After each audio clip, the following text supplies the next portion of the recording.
So today, we're taking a look at the Fifun $500 beast, the Tasaca T500-V58 electric dirt bike. And honestly, this thing looks insane on paper.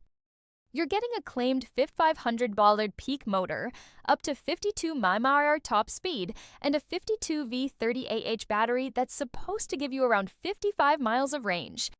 For a mini dirt bike, that's a lot of numbers.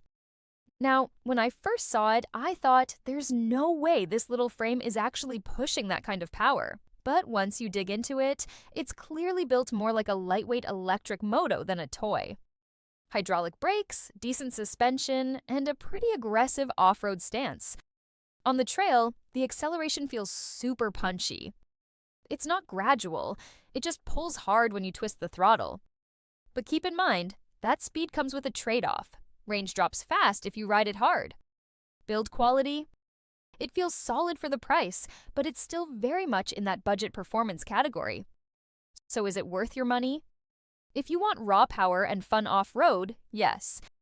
But if you want refinement or long-range consistency, look elsewhere.